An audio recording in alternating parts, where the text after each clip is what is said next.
What's going on? What's going on, my co-creators? How you doing? How you doing? How you doing? Hope you're co-creating, having a wonderful, beautiful, lovely, fantastic day.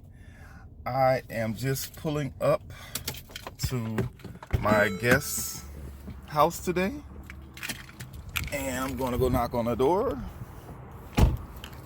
because I'm not recording alone. I have one of my favorite people here with me. Up. Let's see if she's awake. I'll make sure the car is on point. Bear with me, folks. Bear with me.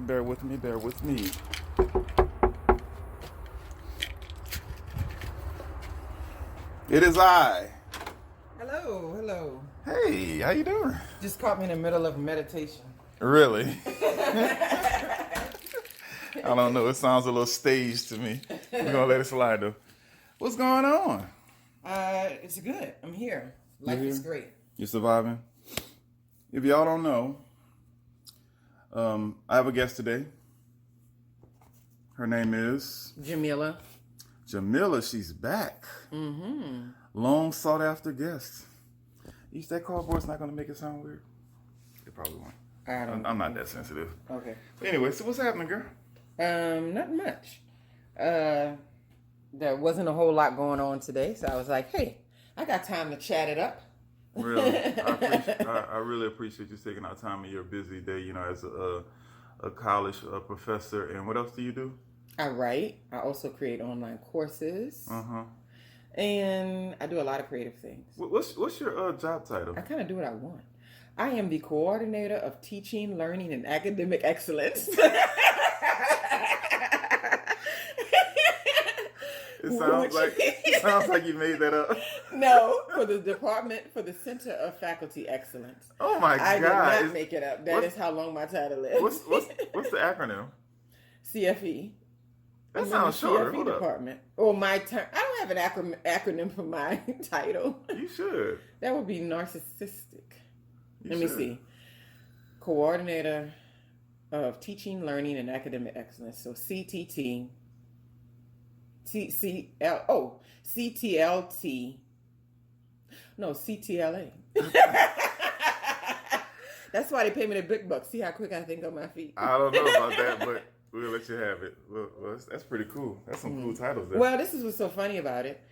It's a position where I use all of the quirky skill sets that I've been acquiring over the years. So I write a lot. I write a blog and I write an article for the department on a twice-a-month basis.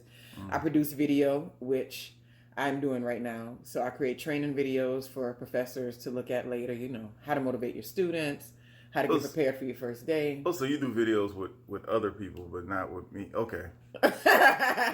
Right.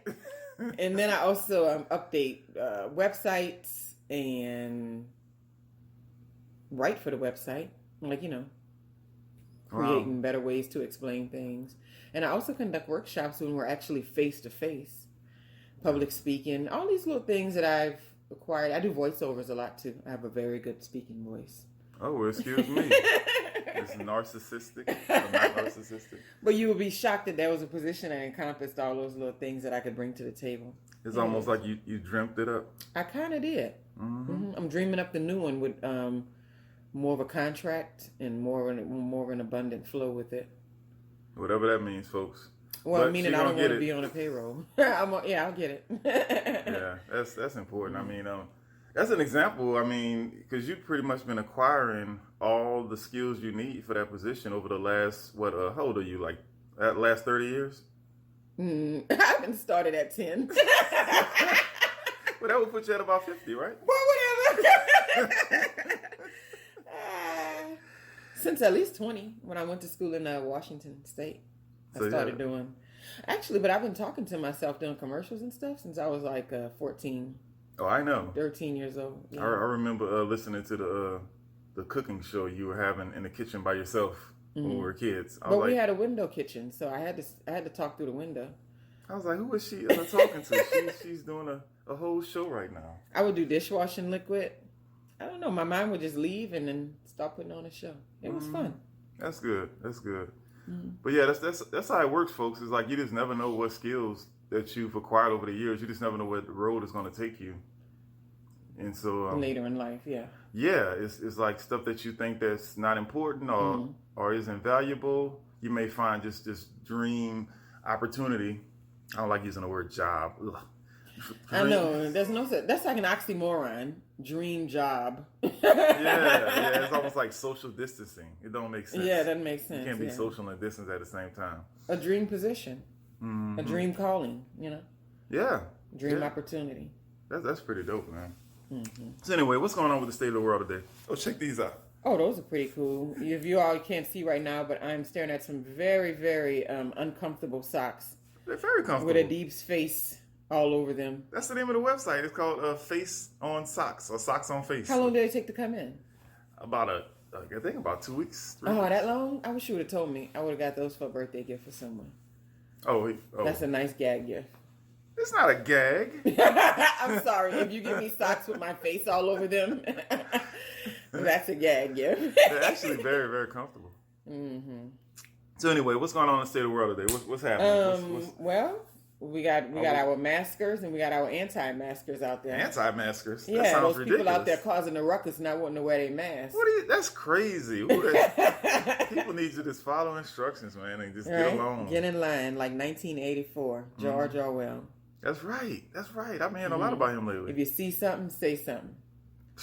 That's pretty much what's been Even going the on. children were telling on their parents in that book. I just started listening to it again because I felt like it. I like to listen to something when I do my walk or run.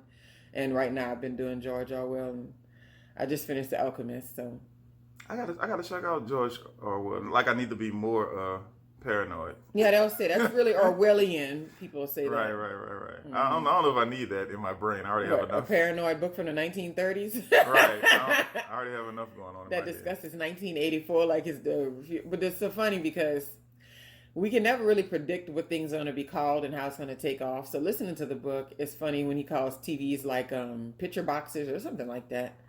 Something that wasn't highly used yet in society. And he was saying how they see both ways. So when you're watching them, they're watching you. That's what I've been saying forever. Yeah. Yeah, I've been saying that forever. Like definitely devices. Every time you're putting your face in it, it's just recording your face. I mean, we're gonna cover up your camera every single time. Yeah, back when I was in school, when I was in a technical school, getting my associates or whatever, in electrical engineering technology, when I learned how TVs work and how they receive signals and the whole way it works, I was like, I was asking the instructor, I was like, well, can't that same process be used to send the signal back the other way if you hook it up to some type of transmitter or it was like a cable on there? Reverse, transmitter. Yeah, I said it's the same system, and he was like, you would have thought I was talking German to him. He didn't want to hear that. He didn't want to think about anything that wasn't in the textbook. Yeah, I know, right? I was asking too many questions. Oh, you're a teacher, you know. Well, yeah, but I don't do that. Not anymore. That's something that you do when you're insecure when you first start. You kind of have that attitude that you should know everything. And how dare these students question my knowledge? And it's more in a technical field. Like where I'm at now, that's what we do, question.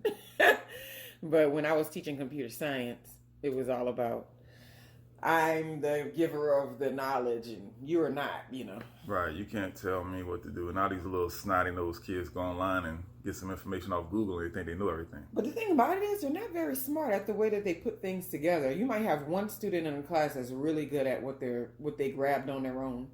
The rest of them are kind of just like these empty vessels. They're just taking little bits and pieces of information and drawing sentences together, but they don't really understand. They can't teach it.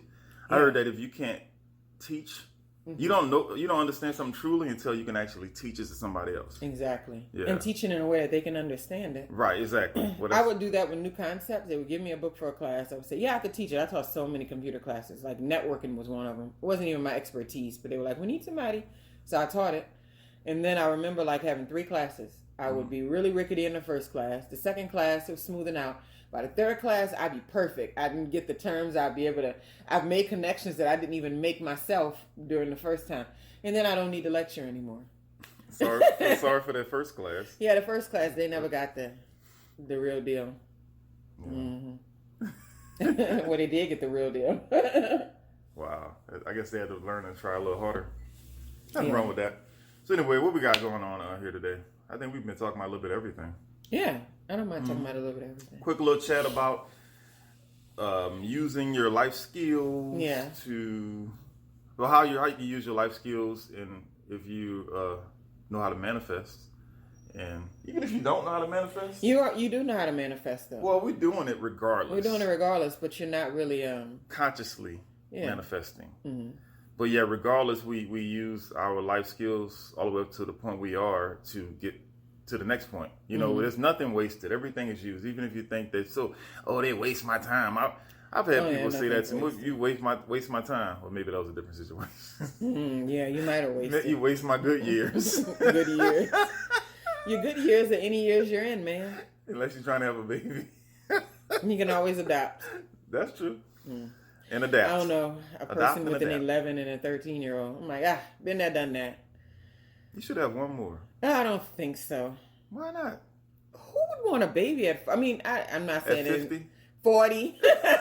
There are lots of people who are having. I have a friend that just had a kid. She's 39, 38, 39, I believe. Ooh, but I mean, when you've already done the whole process and you think about it again, I have my unfortunately great nephew over here. Only because my siblings are so much older than me. I have older nieces and nephews.